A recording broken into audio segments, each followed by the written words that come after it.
في خطوة استراتيجية تعزز موقع المملكة كفاعل محوري في سلاسل القيمة العالمية، ترأس صاحب الجلالة الملك محمد السادس نصره الله مرفوقا بصاحب السمو الملكي ولي العهد الأمير مولاي الحسن حفل إطلاق مشروع بناء مصنع جديد لمجموعة صافران بمنطقة ميد بارك بالنواصر، مخصص لإنتاج أنظمة هبوط الطائرات.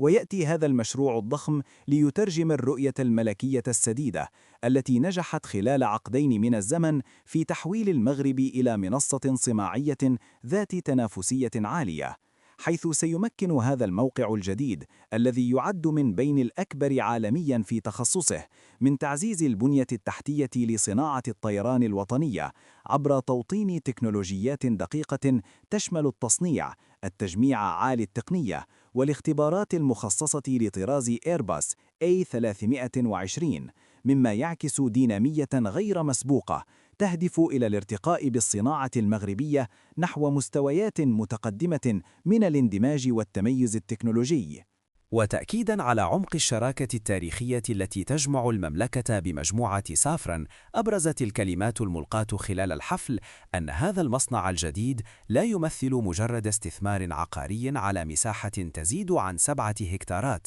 بل هو محطة مفصلية في مسار نقل التكنولوجيا وتطوير الكفاءات المغربية التي باتت تشكل عماداً لهذا القطاع بتعداد يتجاوز 25 ألف كفاءة، إذ سينتقل المغرب من خلال هذه الوحدة الصناعية إلى مرحلة تصنيع أنظمة حيوية بالغة التعقيد، مما يبرهن على الثقة العالمية في القدرات المغربية لمواكبة الارتفاع المتزايد في وتيرة إنتاج الطائرات وترسيخ نموذج صناعي مرن يعتمد على مسارات لوجستية قصيرة وفعالة، مدعوما ببنيات تحتية رائدة وموارد بشرية مؤهلة تأهيلا عاليا.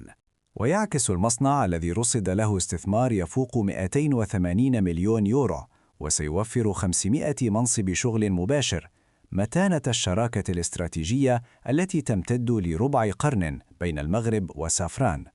وقد أكد مسؤولو المجموعة أن هذا الاستثمار الذي سيعتمد طاقة خالية من الكربون يبرهن على أن سافران تنتج مع المغرب بفضل كفاءاته البشرية وبنياته التحتية المتطورة.